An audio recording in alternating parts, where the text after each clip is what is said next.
அஸ்ஸலாமு அலைக்கும் வரஹ்மத்துல்லாஹி வபரகாத்துஹு. சுபஹானல்லா. இன்றைக்கான வீடியோவில் ஒரு முக்கியமான விஷயத்தை பற்றி நம்ம பேச போகிறோம். அதை நீங்கள் முழுசாக தெரிஞ்சுக்கணும் அப்படின்னா கடைசி வரைக்கும் ஸ்கிப் பண்ணாமல் ஃபுல்லாக பாருங்கள். உங்கள் வாழ்க்கையில் நீங்கள் முன்னுக்கு வர்றதுக்கான வழியை நான் சொல்ல போகிறேன். ஏன் முன்னுக்கு வராமல் இருக்கிறீங்க அப்படின்றதையும் நான் சொல்ல போகிறேன். அல்ஹம்துலில்லாஹ், நீங்கள் இந்த வீடியோவை நீங்கள் ஃபுல்லாக பார்க்கணும். ஃபோனில் எவ்வளோ நேரம் நம்ம டைம் ஸ்பெண்ட் பண்ணுறோம். தேவையில்லாத ரீல்ஸு, ஷார்ட்ஸு, இன்ஸ்டாகிராம் அப்படின்னு நிறைய விஷயத்தை நம்ம கற்றுக்குறோம். ஆனால் நமக்காக சில நல்ல விஷயங்களை நம்ம கற்றுக்கணும். நம்ம சேனலில் தினம் ஒரு நல்ல விஷயத்தை பற்றி நான் பதிவு பண்ணுறேன் அப்படின்னு நான் ஏற்கனவே சொல்லியிருந்தேன்.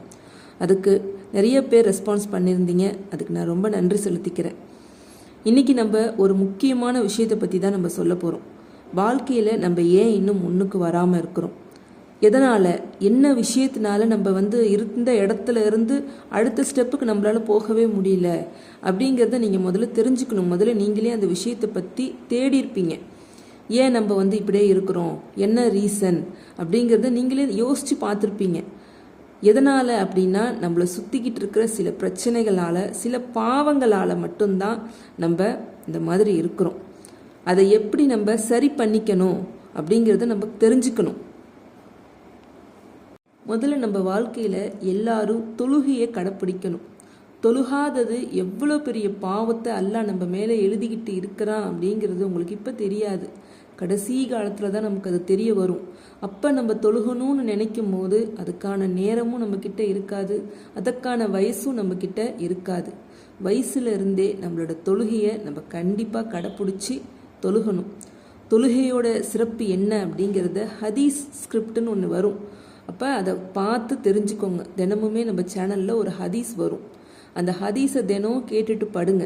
தொழுகை எவ்வளோ முக்கியம், நோன்பு எவ்வளோ முக்கியம் அப்படின்றது, ஜக்காத்து கொடுக்கறது எவ்வளோ முக்கியம், களிமா எவ்வளோ முக்கியம் அப்படிங்கிறத நான் தெரியப்படுத்துவேன். அதை நீங்கள் கண்டிப்பாக தெரிஞ்சுக்கணும். இப்போ நம்ம இன்னைக்கு வீடியோவில் நம்ம என்ன பார்க்க போகிறோம், அதுதான் விஷயம். இன்னைக்கு என்ன செய்ய போகிறோம், நம்ம வாழ்க்கையில் ஏன் நம்ம இன்னும் முன்னுக்கு வராமல் இருக்கிறோம். ஏன் அப்படின்னா பாவங்கள் நிறைய நமக்கு பின்னாடி இருக்குது. அந்த பாவங்களால் தான் நம்ம இன்னும் முன்னுக்கு வராமல் இருக்கிறோம். பாவங்களை அல்லாஹ் மன்னிக்கணும். அல்லாஹ் ஒருவன் மட்டும்தான் மன்னிக்க கூடியவன், வேறு யாரும் கிடையாது. நம்ம செஞ்சதெல்லாம் தப்பு இல்லை, நாமளே நம்ம மனசை தேத்திக்கிறதுலாம் தப்பு, ரொம்ப பெரிய தப்பு. அது ரொம்ப தப்பான விஷயம். அது அல்லாஹ் நம்மளோட பாவத்தை மன்னிக்கணும். அல்லாஹ் நம்மளோட பாவத்தை மன்னிச்சிட்டான் அப்படின்னா அவனுடைய அருட்பார்வை நமக்கு வர ஆரம்பிச்சிடும். அந்த அருட்பார்வை நமக்கு வர ஆரம்பிச்சிட்டா நீங்கள் தொட்ட காரியம் எல்லாம் தொடங்க ஆரம்பிச்சிடும். அதுக்கு நம்ம என்ன செய்யணும், நம்மளோட முன்பின் செய்த பாவங்களை நம்ம மன்னிக்கணும். இந்த வீடியோவில் கடல் நுரையளவு நமக்கு பின்னாடி பாவம் இருந்தாலும், நல்லா கேட்டுக்கோங்க, கடல் நுரையளவு நம்மளுடைய பாவங்கள் இருந்தாலும் அது மன்னிக்கப்படும், பொறுக்கப்படும் அப்படின்னு நபிநாயகம் சொல்லியிருக்கிறாங்க. ஆனால் அதுக்கு சில விஷயங்களை நீங்கள் கடைப்பிடிக்கணும். பாவங்களை நீங்கள் எல்லாம் மன்னிச்சிட்டான் அப்படின்னாலே உங்கள் வாழ்க்கை வெற்றியாக ஆரம்பிச்சிடும். அதுக்கு என்ன செய்யணும், அதைத்தான் இப்போ நம்ம வீடியோவில் நம்ம சொல்ல போகிறோம். அந்த பதிவை முழுசாக கேளுங்க, அப்படியே ஸ்கிப் பண்ணிட்டு போயிடாதீங்க. முழுசாக கேட்டுட்டு இதை உங்கள் வாழ்க்கையில் நடைமுறைக்கு கொண்டுட்டு வாங்க. தினமுமே அன்றாட நமக்காக ஒரு மணி நேரம் ஒதுக்குங்க. அந்த 1 மணி நேரத்தை எப்படி வேணாலும் ஒதுக்குங்க. காலையில் ஒரு 10 நிமிஷம், மத்தியானம் ஒரு 10 நிமிஷம், சாயங்காலம் ஒரு 10 நிமிஷம் ஒதுக்குங்க. ஒதுக்கி நமக்காக, நம்மளுடைய மன நிம்மதிக்காக சில விஷயங்களை செய்யும்போது நம்ம வாழ்க்கை ரொம்ப தூய்மையாக இருக்கும், ரொம்ப மன நிம்மதியாக இருக்கும், ரொம்ப ரொம்ப சந்தோஷமாக அமையும். இப்போ அது நம்ம என்ன அப்படிங்கிறத பார்க்கலாம். ரொம்ப ரொம்ப எளிமையான விஷயம், எல்லாராலையும், சின்ன குழந்தை கூட இதை செய்யும் இந்த அமலை. அது என்ன அமல் அப்படின்னா, காலையிலும் மாலையிலும் சுபஹான் அல்லாஹி வபிஹம்திஹி, அவ்வளோதான். சுபஹான் அல்லாஹி வபிஹம்திஹி, சுபஹான் அல்லாஹி வபிஹம்திஹி அப்படின்னு 100 தடவை, காலையில் 100 தடவை, மாலையில் 100 தடவை இதை நீங்கள் ஓதுங்க. அப்படி நீங்கள் ஓதுனீங்க அப்படின்னா கடல் நுரை அளவு நீங்கள் பாவம் செஞ்சு வச்சிருந்தாலும் அதை அல்லாஹ் மன்னிக்கப்படுகிறான் அப்படின்னு நபிநாயகம் சொல்லியிருக்கிறாங்க. முதல்ல நம்ம வீடியோவில் நம்ம பிஸ்மில்லா சொல்லி ஆரம்பிங்க அப்படின்னு சொன்னேன். இப்போ 2வது பாவங்களை மன்னிக்கக்கூடிய ஆயத்தை நான் சொல்லியிருக்கிறேன். முதல்ல நீங்கள் செய்த பாவங்களை அல்லாஹ் மன்னிக்கட்டும். அப்படி அல்லாஹ் மன்னிக்க ஆரம்பிச்சிட்டானா நீங்கள் அடுத்தடுத்து எந்த அமல் செஞ்சாலும் அந்த துவாவை உடனே அல்லாஹ் ஏற்றுக்குவான். நீங்கள் எந்த நேரத்தில் கேட்டாலும் அல்லாஹ் ஹபுலாக்குவான். ஏன்னா நீங்கள் தூய்மையான ஆளாக நிற்கிறீங்க அல்லாஹ் முன்னாடி. உங்கள் பாவத்தை அல்லாஹ் மன்னிச்சிட்டான்னு வச்சுக்கோங்க, நீங்கள் என்ன கேட்டாலும் அல்லாஹ் கொடுத்துருவான். நம்ம பாவத்தோடு போய் அல்லாஹ் கிட்ட போய் நிற்கிறனால தான் நம்மளோட துவாவை அல்லாஹ் ஹபுலாக்க மாட்டுக்கிறான். இந்த அமலை தினமுமே எல்லாரும் கடைப்பிடிக்க கற்றுக்கோங்க. அப்படியே நீங்கள் ஓதும் போது உங்கள் மனசு தூய்மையாகும். திருப்பி நம்ம தப்பு பண்ணுறதுக்கே நம்ம யோசிப்போம்.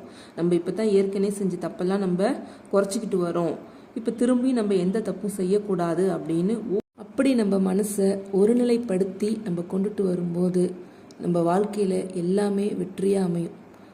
நம்ம தொட்டது எல்லாமே தொடங்கும். பிள்ளைங்க சந்தோஷமாக இருப்பாங்க, வீடு குடும்பம் சந்தோஷமாக இருக்கும், கணவர் நம்ம பேச்சை கேட்பாரு, தாய் தகப்ப நம்மளுடைய சொல்லுக்கு மதிப்பு கொடுப்பாங்க, நம்ம வீட்டில் நம்மளுடைய அந்தஸ்தே நமக்கு உயர ஆரம்பிக்கும். அல்லாஹ்வோட அருட்பார்வை கிடச்சிருச்சுன்னா வேறு என்ன வேணும் நமக்கு? அதுவே பெரிய சொத்து இல்லையா? அது அருட்பார்வை கிடைக்கணும் அப்படின்னா நம்ம என்ன செய்யணும்? நம்ம கிட்ட இருக்கிற பாவத்தை அல்லாஹ் மன்னிக்கணும். அதுக்கான வழியை நம்ம தேடணும். அதுக்கான வழியை நம்ம தேடுறதோடு நிப்பாட்டாமல் நான் சொன்ன அந்த அமலை செய்ய கடைப்பிடிங்க. இது மட்டும் இல்லை, பாவங்கள் மன்னிக்கிறதுக்கு குரானில், ஹதீஸில், கிதாபில்னு எல்லாம் நிறைய விஷயத்தை நமக்கு சொல்லியிருக்கிறான். 1-2 கிடையாது, ஏகப்பட்டது இருக்குது. ஆனால் எல்லாத்தையும் செய்யறதுக்கு நம்மளோட உடல்நிலையும் ஒத்து வராது, அதற்கான நேரமும் நம்ம கையில் கிடையாது. எல்லாம் என்ன சொல்கிறான் அப்படின்னா, சிறிய அமல் செய்தாலும் அதை ரெகுலராக செய்யுங்கன்னு தான் சொல்கிறான். காலையில் எழுந்ததுலேருந்து நைட்டு வரைக்கும் நீங்கள் என்னையே பார்த்துட்டு இருங்கன்னு நல்லா சொல்ல கிடையாது. என்ன தொழுவுங்க, என்ன வணங்குங்க அப்படின்னு அல்லாஹ் சொல்கிறான். ஆனால் அதே நேரத்தில் நமக்கான வேலைகள் ஒன்று இருக்குது. அந்த வேலைகளை முடிச்சுட்டு நமக்குன்னு ஒரு நேரத்தை ஒதுக்கி அல்லாஹ்க்கு நம்ம ஒரு நன்மையை செய்யணும். நமக்கான நன்மையை நம்ம தேடிக்கணும். நம்ம அல்லாஹ்க்காக உட்காந்து செய்யும் போது, நாயகத்து பேரால் செலவாத்து ஓதும் போது அவன் ரொம்ப சந்தோஷமாயிருவான். நம்ம பாரு, நம்மளோட இன்ஷான் நமக்காக உட்காந்து செய்கிறானே, நம்ம அல்லாஹ் நமக்கு கொடுப்பான் அப்படின்னு நினச்சி நம்பிக்கையோடு உட்காந்து ஓதுறானே, தொழுகிறானே அப்படின்னு அல்லாஹ் கீழே இறங்கி நீ ஓதுறத, நீங்கள் அமல் செய்கிறத பக்கத்தில் உட்காந்து ரசிப்பான். எங்கேயும் கிடையாது அல்லாஹ், நம்மளுடைய தொண்டை குழியில தான் இருக்கிறான் அல்லாஹ். நீங்கள் போய் எங்கேயும் வெளியில தான் போய் எங்கேயும் தேடாதீங்க, உங்களுடைய தொண்டை குழியில தான் அல்லாஹ் இருக்கிறான். அதனால் அல்ஹம்துலில்லாஹ் நான் சொன்னபடி காலையில் தூங்கி எந்திரிச்ச உடனே சுபஹான் அல்லாஹி வபிஹம்திஹி அப்படின்னு 100 தடவை ஓதுங்க. எவ்வளோ நேரம் ஆகும் இதை ஓதுறதுக்கு? ஒரு 10 நிமிஷம் கூட ஆகாது. ஃபஜ்ர் தொழுகிற பழக்கம் உங்ககிட்ட இருக்குது அப்படின்னா அல்ஹம்துலில்லாஹ் எல்லார்கிட்டையும் அந்த பழக்கம் இருக்கணும். இல்லை அப்படின்னா கடைப்பிடிக்க முயற்சி செய்யுங்க. காலையில் எழுந்து ஃபஜ்ர் தொழுகும் போது நீங்கள் இதை ஓதுனீங்க அப்படின்னு வச்சுக்கோங்க, உங்களுடைய பாவங்கள் அப்படியே மன்னிச்சிருவான் அல்லாஹ். ஃபஜ்ர் நேரத்தில் கேட்குற துவா ஹபுலாக்கப்படும், தஹஜ்ஜுதோட நேரத்தில் கேட்குற துவா ஹபுலாக்கப்படும். நம்ம எல்லாருமே தெரிஞ்ச ஒரு விஷயந்தான் இது. ஆனால் அந்த நேரத்தை நம்ம பயன்படுத்திக்க மாட்டுக்கிறோம். நான் ஒரு பயானில் நான் கேட்டிருக்கிறேன், அதாவது அல்லாஹ் துவாவை ஹபுலாக்குற நேரம் அப்படின்றது எல்லாரும் தூங்குற நேரத்தில் எழுந்து நம்ம துவா கேட்டோம் அப்படின்னா அந்த துவாவை அல்லாஹ் ஹபுலாக்குறேன்னு சொல்லியிருக்கிறான். ஆனால் அந்த நேரத்தில் தான் ஷைத்தானோடைய ஊசலாட்டம் அதிகமாக இருக்கும். அப்போ என்ன திரும்ப பண்ணுவோம், அந்த ஷைத்தான் நம்ம தூங்கிட்டு இருக்கிறோம் அப்படின்னா எங்கே நம்ம எழுந்துருவோமோ அப்படின்னு நம்ம கை காலை எல்லாத்தையும் அமுத்தி விட்டு சுகமான தூக்கத்தை கொடுப்பான். நீங்களே நல்லா யோசனை பண்ணி பாருங்கள், 3 மணிக்கு மேலே தான் நமக்கு நல்ல தூக்கமே வரும். ஏன் அப்படின்னா அது ஷைத்தானோட ஊசலாட்டம். எங்கே நம்ம எழுந்து அல்லாஹ்கிட்ட நம்ம துவா செஞ்சுருவோமோ, நம்மளோட தஹஜ்ஜத்தை தொழுதுருவோமோ, ஃபஜ்ர் தொழுதுருவோமோ அப்படின்னு அதை தடுக்கிறதுக்கு என்ன வழி ஷைத்தான் பார்ப்பானோ அத்தனை வழியும் பார்ப்பான். நம்ம அதெல்லாம் மீறி தான் நம்மளோட தொழுகையை கடைப்பிடிக்கணும். உன்னோட அடியான நான் கெடுக்கத்தான் வந்திருக்கிறேன்னு அல்லாஹ்கிட்டே சவால் விட்டுட்டு தான் ஷைத்தான் வந்தான். அது நம்ம எல்லாருமே தெரிஞ்ச ஒரு விஷயம். தெரியல அப்படின்னா தெரிஞ்சுக்கோங்க. நம்ம அவனை ஜெயிக்க விடக்கூடாது. நம்ம ஜெயிச்சு காட்டணும். நீ என்னடா என்னை தடுக்கிறது அப்படின்னு நம்ம ஜெயிச்சு காட்டணும். அல்ஹம்துலில்லாஹ் நான் சொன்னது உங்களுக்கு புரிஞ்சிருக்கும்னு நினைக்கிறேன்.